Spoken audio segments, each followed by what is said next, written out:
I was going to jump on the Charlie Kirk Yep. topic Sure. because that's what's most present to me. This woman has built her entire brand on being an ally to Black and brown people, and in that one post told me that she hasn't learned shit and she's teaching other people. He's thinking about the lab we live in.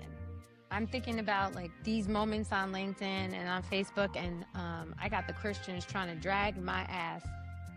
God bless them and nobody else, apparently. I was going to jump on the Charlie Kirk Yep. topic Sure. because that's what's most present to me, and not the use of the word assassination. Interesting, accurate. I mean, obviously, it's a definable word, but what I've mostly felt, as far as watching online, not big conversations with anyone other than my daughter and my husband, but watching how quickly this devolves into what it has to devolve into, which is an X-ray, an MRI, a spotlight on the fractures underneath all of us going through our lives day to day, and how clear there are differences around race and gender, and how the last thing that's just things that seem undiscussable in my ethos, of my practitioner ethos, are the things that should probably be discussed first.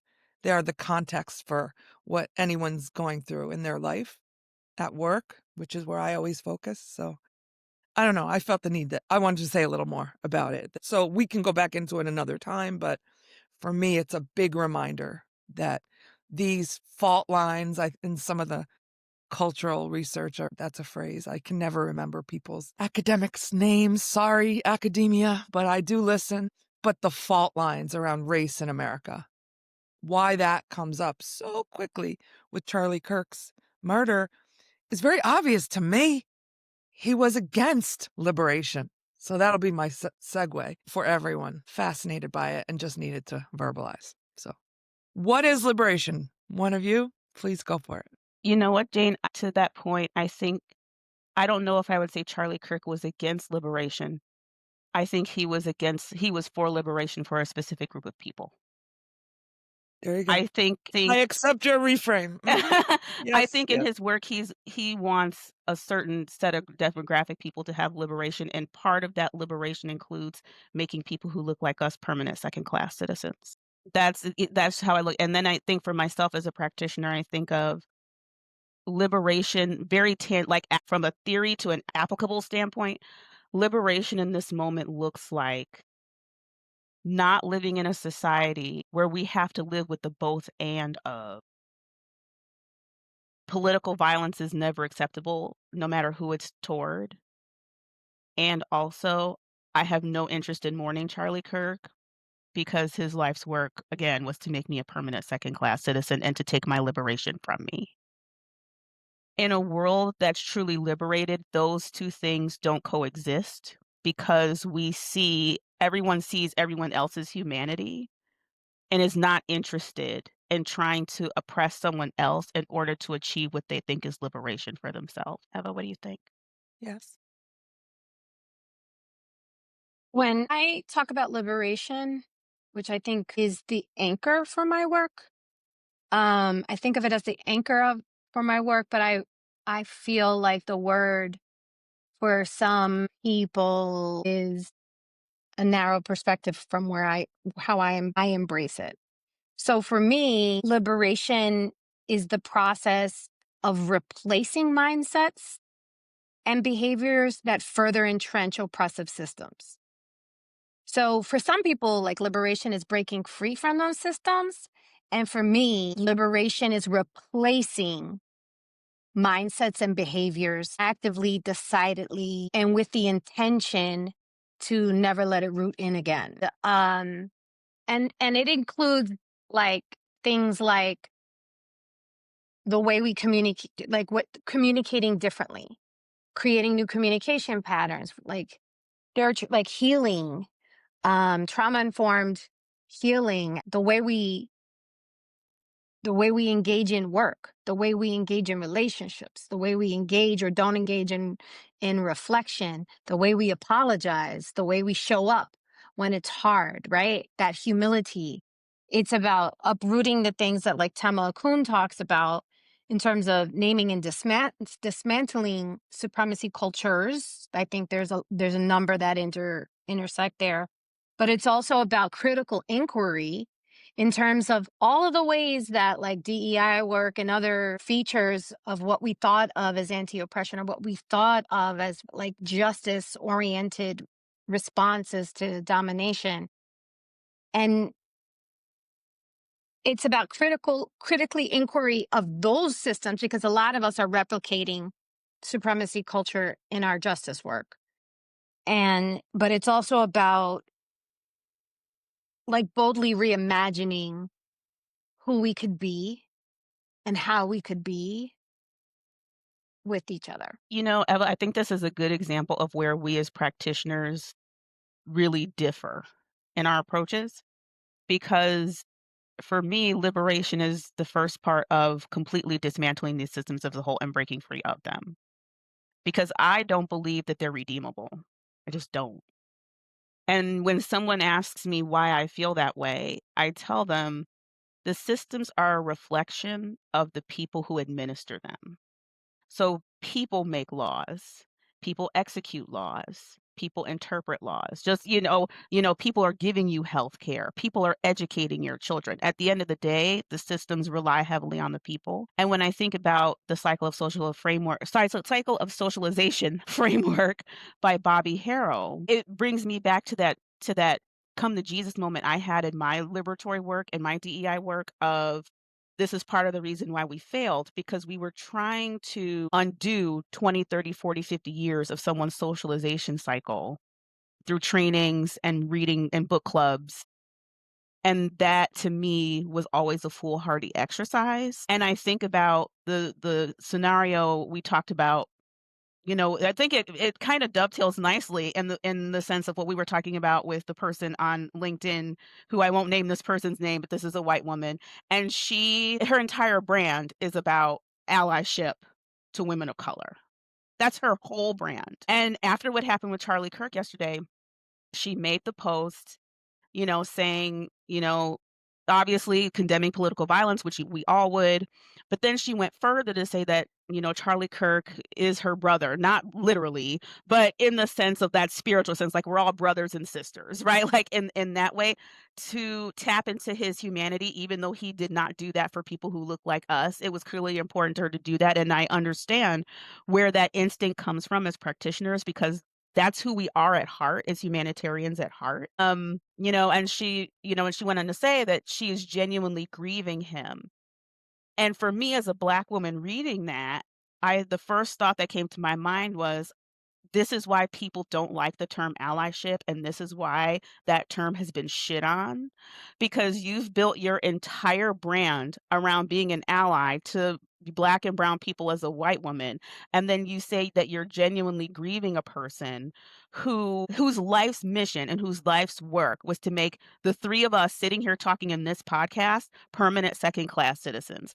When you say something like, I have to, as a practitioner and as a person, I have to make decisions about where is my floor, right? Like, what is my, I'm just not going to go there. And I am not going to go there with anyone who thinks that my humanity and my right to exist in space is negotiable.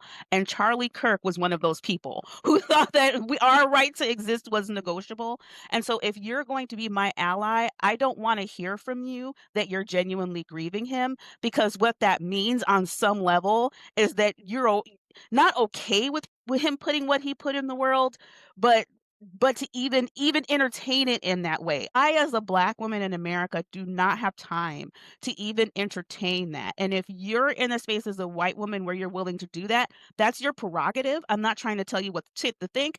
I'm not trying to tell you what to do. And I think that's contrary to what you were saying, Eva, about trying to change how people think and navigate and how they behave. I'm not interested in doing that anymore. I'm not trying to change that. But what it means is I cannot be in community with you.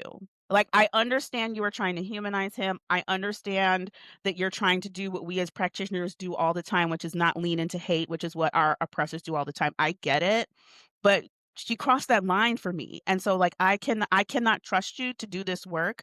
I cannot be in community with you. And it really was like a bummer because it made me think to myself to that question of is that feasible? Is it realistic for us as practitioners to think that if we do enough work, if we have enough conversations, if we do all the things and use all the tools in our toolbox, that we can actually create sustainable change from people who have been socialized their entire life to do oppression?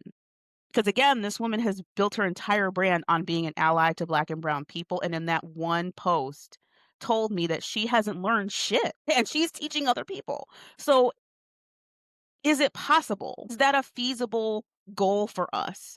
Are we in a space where we're hoping for something that is not realistic to hope for, is my question.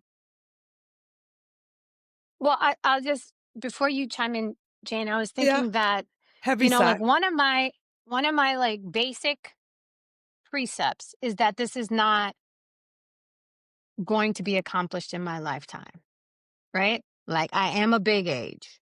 Like I'm a middle big age and or medium big age. And like I don't imagine that is, right? And so like I also feel like my footprint in this generation might be in the furthering of bold imaginings, right? Bold imaginings that require us to wade in differently than debate, right? Which is I think hyper relied on and is also like stewed in like patriarchy and domination and all that stuff, right? So like so for me, right, it's and also like and it may be also like aligned with somatic awareness that you're having an emotional experience even though you're cool as a cucumber on there, right? Like if you're laser in, somebody is laser in some intellectual thing and only wants to talk about the research and can't use an emotion word to talk about how they're feeling, right? And you know what I'm saying? Like those kinds of things. And then I feel like my my role then might be to kind of talk about somatic release and health and healing and about because that's humanizing and we've been dehumanized intentionally by design to survive.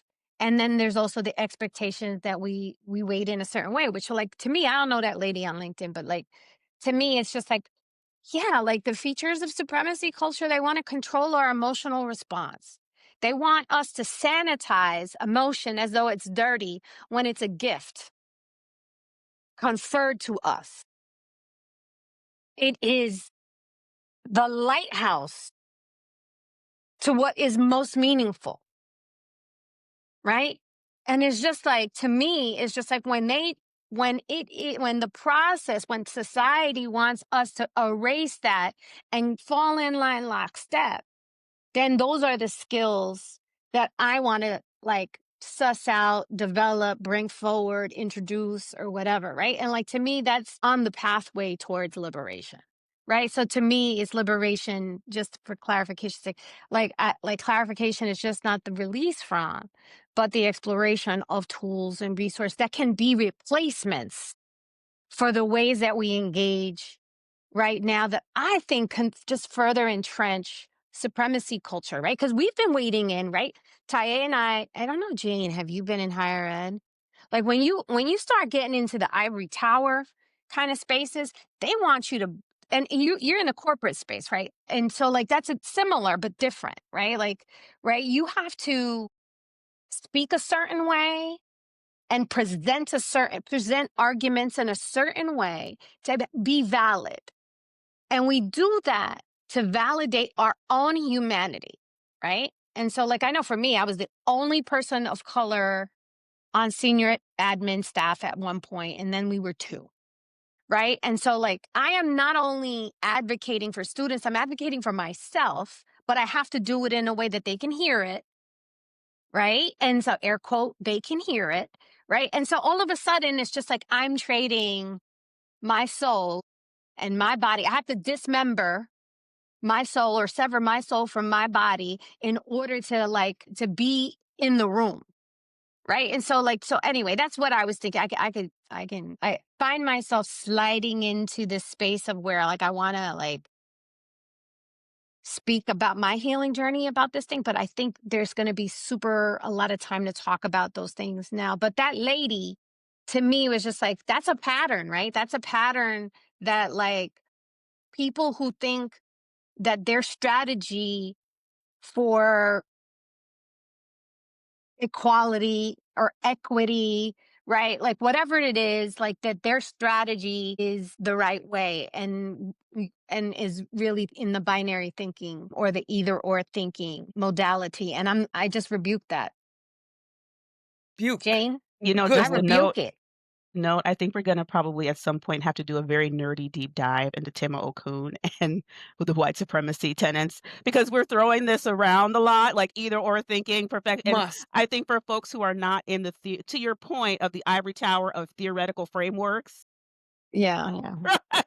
Because Stop that's that, We're going to Ivory. drag it down right now for you both. we Okay. gotta. Ivory. Come on down to Drop I the the think earth. at link. some point we got to do that. We got to go through them. But anyway, Jane.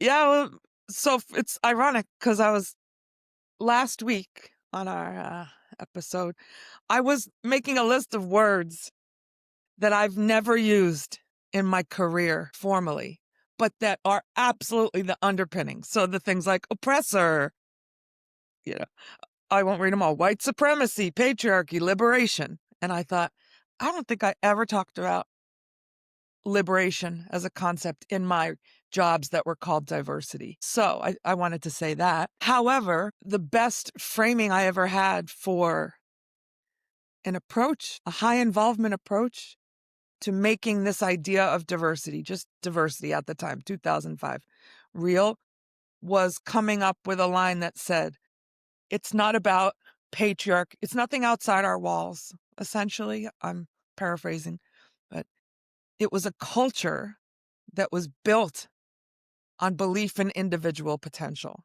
Belief in the individual was literally one of the core values. So that's what liberation is to me, that each human gets to live up to their potential. And guess what? When we looked carefully, it didn't take a lot. Not everyone felt free to do that. So I could go back and say this was a liberation 15-year movement that we tried to figure out. And so I do like the term, but I don't use it in my speech. So I'm just noticing that with you both. I hope that is coming through as probably really significant for me as a white woman, as a practitioner, in general. But I did want to say something about should I say my sister on the internet, the white lady, as you called her, that I also don't know, and we're not. This isn't a drag of her, right? She's somebody you respect, I heard you saying, or did. What she just gave herself, if she's open to it, is a big, fat gift of potentially deepening her own liberation from whiteness. If she sees it. Now, because I thought we all probably use one version of this intent impact dilemma in helping people who are particularly in the majority group, dominant group, oppressor group, see that they do say and do things without any conscious intention that can truly harm what they say they care about, like a coworker or a company cultures. I would just be asking her things like, so what was your intent about posting in such a loving way about a person who was so hateful? I would just want to understand that. So I would use inquiry. I can't help it. I would always, and I would have to spend some time managing my own feelings in order to be neutral on this inquiry. But if the person, her or anyone, any white person in this situation can name what they think they were doing, and I think you named it already, Taye. Humanize, be kind, respect someone who was just murdered on TV. I mean, but what actually happened was someone, you, Taye, who had high regard and some trust, it sounds like, for her in her work. I don't know if she's an actual colleague, but that was damaged, to say the least, is what I heard you say, if not dead. So just the examination of how our worldviews impact how we think, everything we say, our socialization.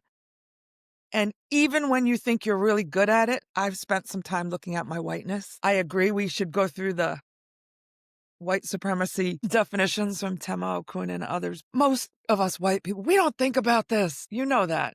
We don't think about our race.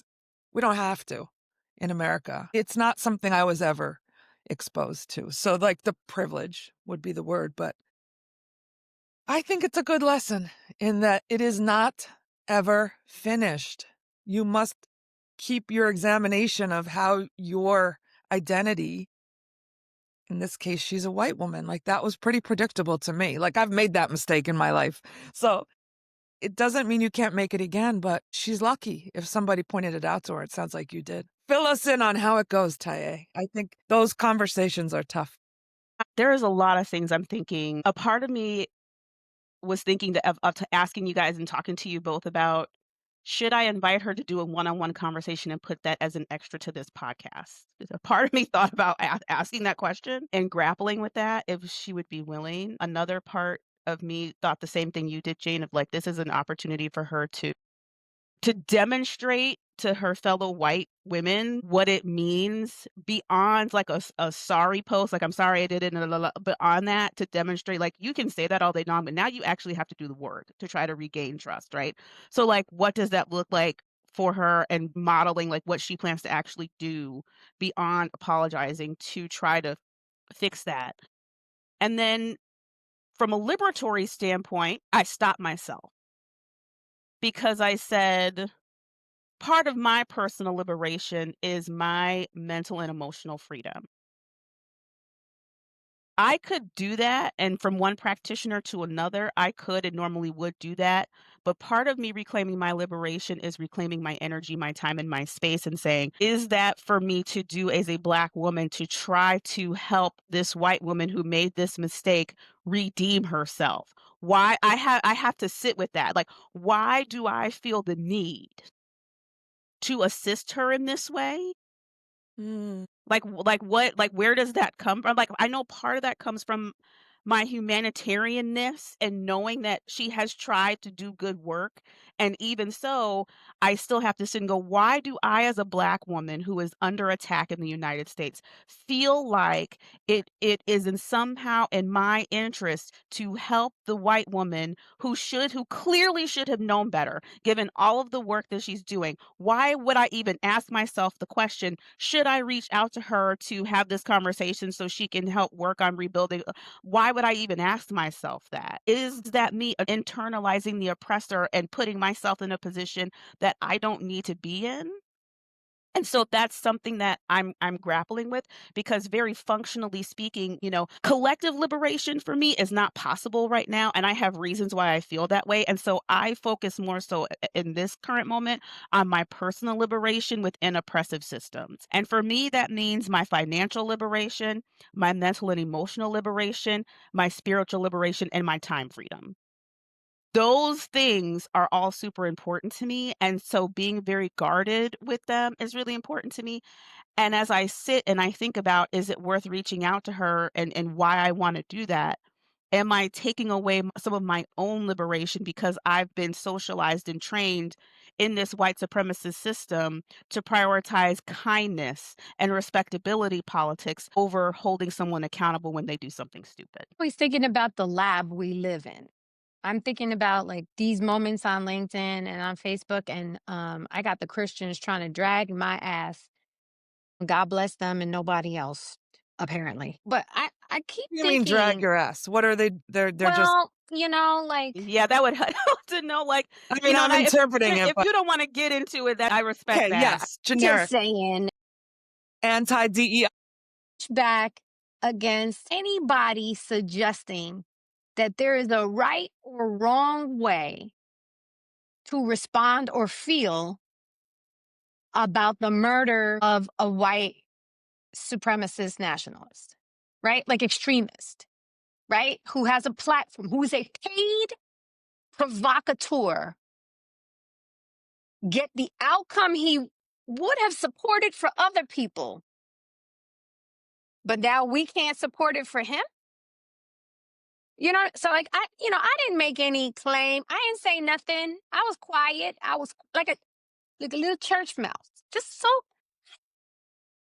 in my little puke. This person, family friend, who I knew as a little girl, not as a grown woman, right? And you know how you get entangled in people's lives on Facebook, right? Like, you know what Get I off mean? Facebook. All the No, all just kidding. I shouldn't be on Facebook. But for my mother, because I have to Gen Z. monitor her and her memes. I For gotta she me too. pushes every hoax. She's So alarmed. And so I'm supervising Missing my mom. kids? for Missing our Gen kids. My Z mom's viewers, we're dating I'm ourselves terribly. supervising her. I'm supervising her. So like I'm not there because I want to be. But when this woman said what she said about like people celebrating, and I was like, I haven't seen anybody celebrate. I'm just people say, well, you were pro gun violence and then you died by violence. Fascinating, interesting. Okay, whatever. You know what I'm saying? Not have it the deeply emotional response that some people who believed in his biblical interpretations of misogyny, homophobia, and racism.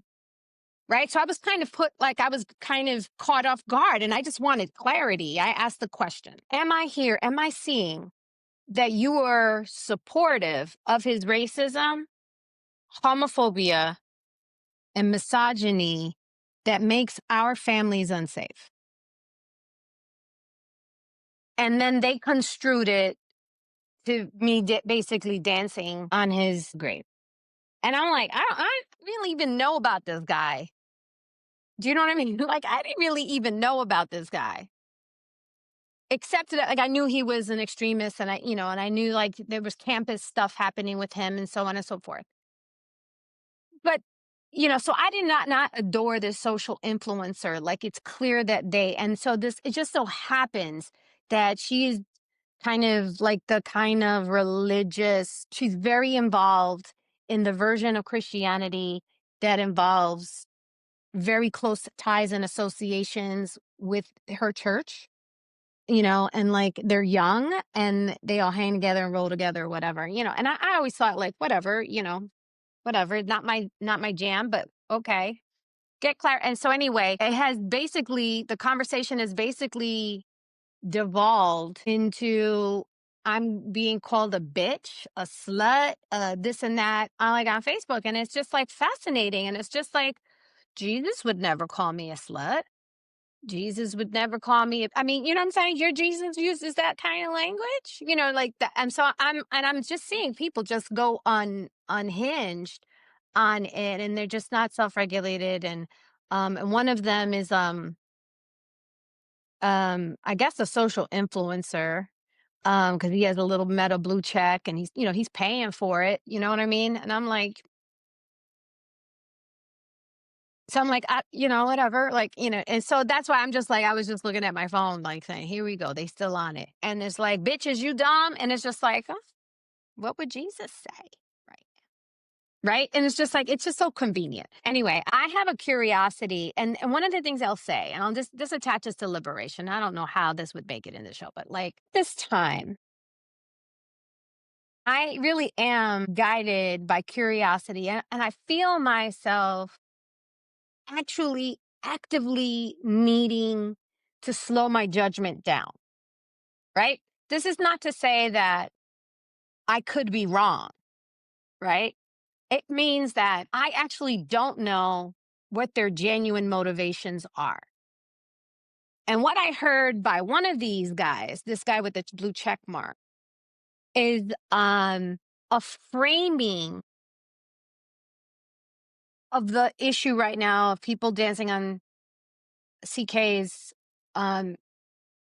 demise, an issue, like something happening that's real, and that these other larger issues like gun violence in school and so on and so forth relegated to the unknown, right? So they're choosing to wade into those things as though they are so big that they are. I I had to take a picture of his comment because I was like, I got to flush this out for myself intellectually, right? So I am waiting in with curiosity. Okay, let me say that. The effing guy lost his life because people do not agree with him, right? So like, there's this really oversimplification. Don't you get that? Yes, granted, he isn't the only tragic situation. Mass shootings, Gaza, Russia, and its political fascist killing. Fascinating, right? Political persecution of innocent lives, like obviously giving him the favor of racial innocence. Our corrupt government, child trafficking, and the list goes on. But these are cap lock topics, are individualized, and are all based beneath a system of propagated and centralized control. This is beyond our ability to comprehend. But to silence someone in this way is not the way. So, like, he's relegating politics to something that is not within our control, right? So, like, they're actively sowing a belief that we are not to engage in these things. But the murder of this individual is in the wheelhouse, right? So, like, I felt like because of my strategy to kind of disentangle from like quick judgment, precise, and tap out, like I stayed in it enough that I got a kernel of something that I really want to meditate on and reflect on, because I think there is a knot there, like that tangled ball. I feel like there's a little gnarly thing there, because there's a lot of people who do not vote, right? Not saying that that's the answer, but there's a lot of people who are not informed. There are a lot of people who are disaffected, and I feel like this connects with that in some way. And I feel like there is something that my intuition draws me towards that feels like I want to further explore within myself, and to see how I can be like a tool of support. I mean, don't get me wrong, homie is like cussing me out for inches of my life, but I love pissing little boys off. So, Can I make a proposal? yeah, you want to bring him on? Know that we have scheduled another recording for Monday. And Eva, I think you're right. I think there is something to running this down, because it's a good combination of like what theoretical frameworks are happening here, but what's actually happening in your actual life, right? It's a good combination. And for me, in order to be able to have a cohesive point of view, I would, if you're willing, I would love for you to send me that screenshot so I can read it and sit with it myself, and like, and dissect it myself as a human, as a Black woman, and as a practitioner. Because those, Right. those are very unique lenses, right? So I think maybe that needs to be our continuation for Monday, is like taking the time to sit with this and like go through it in our heads, and to do this inquiry of, because part of it is what's going on here, right? What do we think is going on here? And I think to your praxis model, Eva, of trying to change behavior, trying to change how people navigate, I think what might be worth asking is this a person do you think you can reach? Like, is this someone who you think you could reach in your Coachable. praxis? Is this coachable in your praxis model? And my question from my praxis model from that liberatory standpoint is, it's similar to what I was talking about with the lady on LinkedIn. Why would you feel the need to do that? Hmm. You know what I mean? Like, is that hindering your liberation for yourself by I'll trying tell to you, even I don't feel, understand? I don't need to. I'm still in the culture features of culture that I want to kind of think about. Like at the apathy, I want to say that this gets cued my intellectual curiosity on the apathy, on the concept of being apolitical, right, is a gnarly thing in my life, right? Because I know a lot of people are not speaking up and speaking out, right? Just the other day, the Supreme Court, right, paused a federal judge's decision to pause ICE raids based on perception of ethnic identity and language. And they said, you can, and the Supreme Court said, you can lawfully stop somebody and detain them because they speak Spanish or because they appear to be an immigrant, right? So they basically made legal racial profiling. And so for me as a Latina, right, that has, this affects my family, affects my life. So it is a pickle for me to be on Facebook with these people I almost never talk to. Be silent on that. And then show up like Captain Save-A-Ho for this Charlie Kirk guy. Yeah. Bam. Ma'am, I was going down that path and it's like, I don't. Not Captain Save-A-Ho, not If you would see Homegirl's dad. Guys, take it down a notch. Homegirl's Just dad, kidding. Homegirl's dad looks like he should be sitting in the parking lot of Home Depot on a daily wage. Girl, you don't say nothing. And you out here rah, rah, rah, wave a flag for Charlie? Share some. Please do. I'm complete. I'm good. Never complete. Never. I don't believe in that. Well, Eva, first. Thanks for helping us visualize what emotional expression can look like. And it's fine. It's great. Thank you. The two things that I had burning was I too wanted to read a text, that I wrote to someone else. And it relates to Charlie Kirk from yesterday. And the context was, you'll both know, it was a room in Clubhouse, a large room with more Black people than any other demographic. So context. And what I noticed was they were being so high ground about it. Take the high road, he's gone to his glory or something Christian to me. And I was like, why do they have to feel so obligated to be, he hated you. It's everything you said, Taye. But so that was on my mind. And I thought, well, how do I feel? And this is where we can bring our own individual context in as a big number, 57 age, and growing up in New York. And I immediately go to the Holocaust. This is only one generation removed in my life. I don't know any American Jews, cultural, religious, who don't have that. And I wrote the following. If a Hitler Youth leader in Germany, assumedly, if I transported myself back, I was living in Germany, which is all my family's from the Bronx. Okay, there's no one Brooklyn thread. But if a Hitler Youth leader got assassinated in 1940, I would not have cried. I wouldn't feel bad about that. And I view Charlie Kirk as an equivalent to that. Someone who is rallying Americans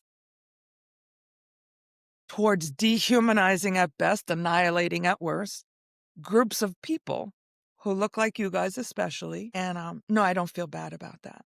I'm not glad that we have political violence in our country. I can see the horror of what's going on many lenses. But when I went to your point, Tay, to the personal right now, how do I feel? That's the way I context swapped it and said, I don't think anyone should feel anything obligatory about a man on TV, on the internet. We don't know him. But I didn't like this forced somberness about someone who is so vicious. I don't even know enough, but I've checked these things, but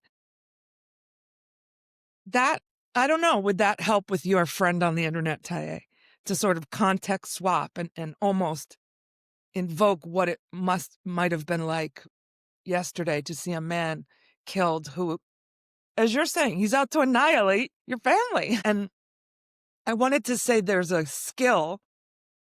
I want to plug a friend. I've mentioned this woman named LaTanya Wilkins before. She's written a book, I think a newish coming out, and there's a lot in it that's great.